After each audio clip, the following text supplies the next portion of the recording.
Hello, welcome to my channel. I'm Tiffany, a retired librarian turned homeschool mom. And in this video, we're going to look at the monstrosity that is this thing.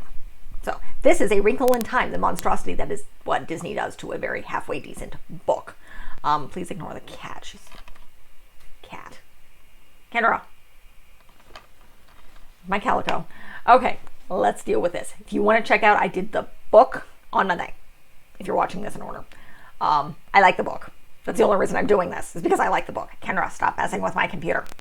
Sorry, cats are annoying. Particularly old ones in this case. She's 13. I will be almost 14 by the time you guys see this. She'll be 14 in the, what was it? End of May of 2023. So I'm filming this in October of 2022. Okay, let's get on to this mess.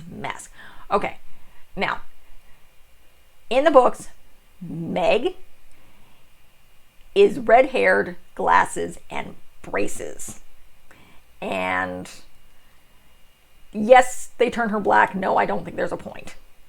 And they also, I swear, I feel they make her smaller. That is my opinion on the character. If you want to make black characters, find some. Using black authors in their own books. Don't take a Caucasian author and make her black for reasons. In fact, they do that with the entire cast with the exception of her father, and they make her actually mixed race. And they use, I think, Chris Pratt as the dad.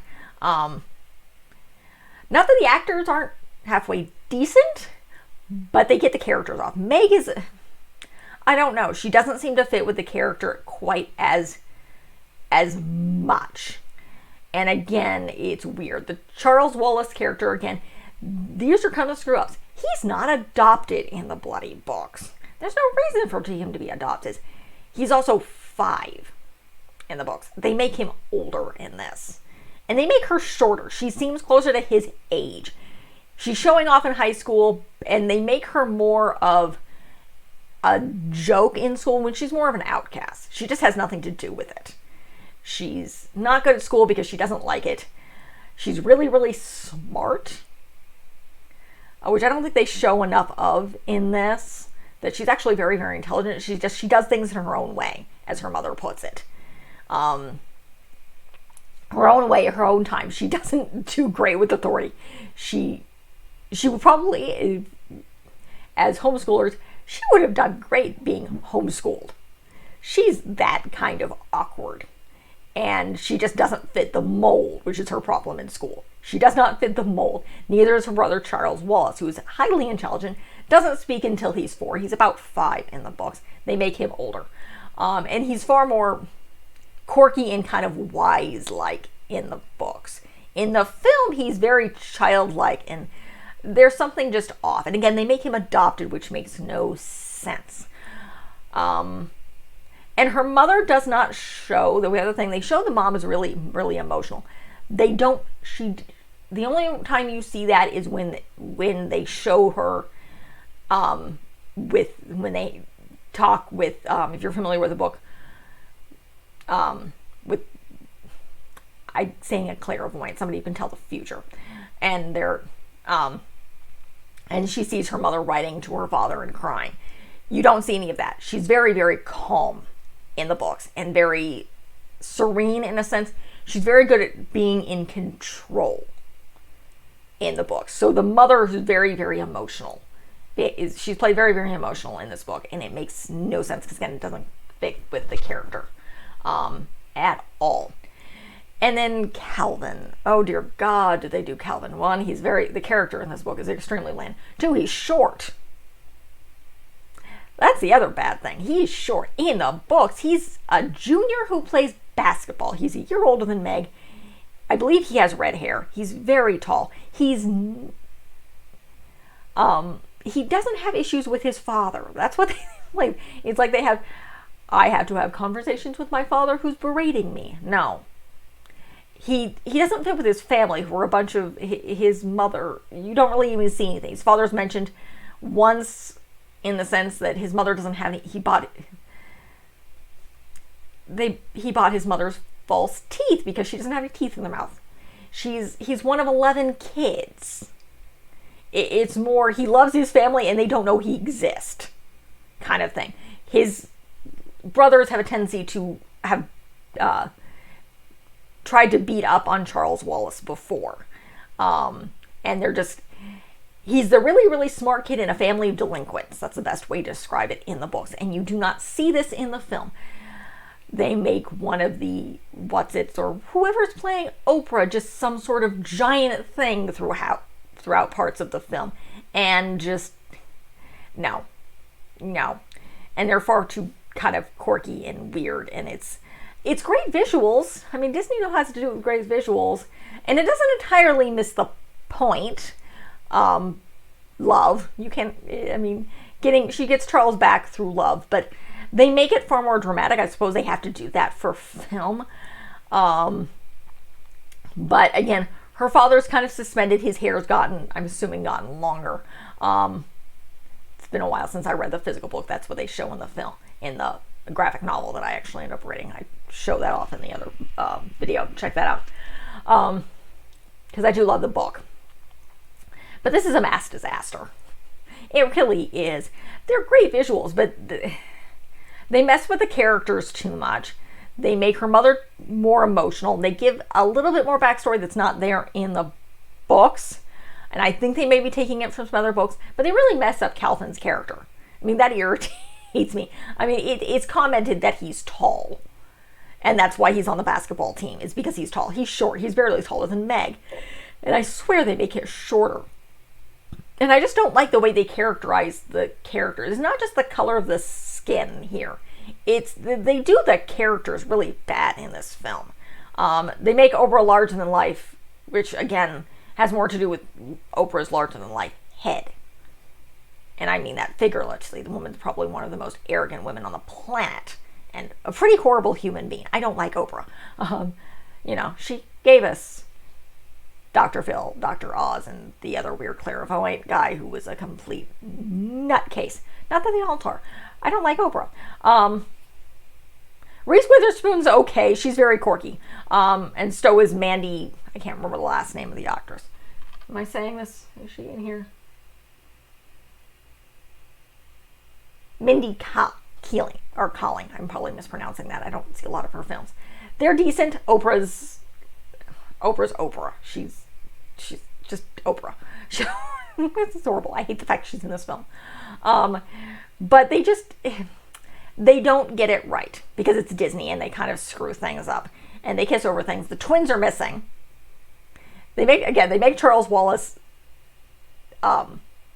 adopted, which again makes no sense.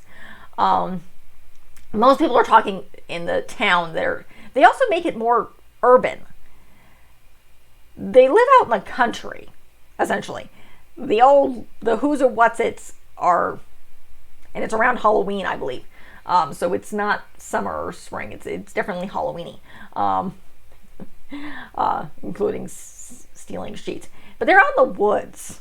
Most of the time they're walking around the garden and they're out in the woods. So this is more of a rural, or at least suburb town. They put it more in a almost urban area. Not really city, but it just doesn't fit. It's not very country either. It's kind of rundown suburbs kind of thing. And that's not where they're at. Again, lots of gardens. Obviously Meg's family is relatively wealthy because her parents are, and she sleeps up in the attic. And they also make Mom more dramatic. Like when they meet Miss What's-It, Mom's going bonkers. Mom is just, I can't remember who's the actress. I can't remember. I think it's, last name is Washington. They make Mom far more dramatic than she is. Again, in the books, she's pretty serene. She's very, very controlled. She does not freak out. She just doesn't. And that's, again, they mess up the characters in this. They kind of get the story basically right, but they mess up the characters, so it doesn't flow right. It doesn't feel right because it's Disney, and they like to screw things up like this. They get the characters so wrong that it just throws you out, and they make Oprah so big and annoying because Oprah. And I'm pretty sure she helped fund this thing. So Oprah, probably one of the only people who can order Disney about just a little bit because Oprah. And they attached her name to this. And everybody else besides Reese Witherspoon and Manny Keeling, everybody else and Chris Pratt are mostly no names. The kids are no names. And besides the actress who plays Meg, nobody has any character. They're just bland. And they don't make sense. Again, me ranting. This is not a good film. It is a good film if you want to watch it and compare it to the book and look at just kind of what they get wrong and how you feel about what the changes they made, because that's kind of something that Disney does. It's also good if you're looking at really good physical effects or digital effects. I mean, the digital effects in the background of the film stuff would be really, really good. But it does not do the story good at all. I mean, it just doesn't. And I do not like this. And I went in knowing I wasn't going to like it because I saw the reviews. And it's previously when it came out. I'm only watching this because I happen to like this. And it fit in with my themes for January. And it made it easy because there was a film. This is a disaster. A horrible, annoying disaster. Please, unless you're doing it for educational reasons, do not watch this. It's not enjoyable. They're really, really good at effects. The characters are really bland. So that's the end of this video. I'm going to stop ranting about The Wrinkle in Time because Disney does not do things very well, particularly Disney and adaptations. The Princess Diaries, I give a slide. Those should be playing. You'll hear me ranting and raving about the films as well. The Princess Diary films are good. They're very, very different from the books. Disney does not do adaptations. I may one day deal with the Artemis Fowl if I ever bother to read them. We'll see. I may have that on a list. So, if you like what you see, please check out the book review. Please check out this book, and if you have use for the film, check out the film. Again, for educational purposes. Otherwise, don't. Unless, of course, you just want to look at something really, really bizarre and Oprah and bizarre. But if you like the channel, please check it out. I do comparisons like this. I review the book that would have come out if you're watching this on a Friday. It did come out on Monday, so you should be able to see it. I do a lot of fiction. I'm doing book series here in 2023. This is being filmed in 2022. Several in 2023 from The Princess Diaries, and yes, I'm covering the films. As well as a YouTube channel called History Tea Time with Lindsay Holiday. So that's going to cover some British history here as well. I'll do board games on occasion. I need to add some. Hopefully by the time you see this, I'll have added more. As well as some education stuff and different stuff. I've covered our local zoo and our local aquarium, among other things, and those are, you can check those out. I do a lot of films, a lot of other book reviews. So please have a look at the channel, like and subscribe, leave a positive comment if you have one, and thank you.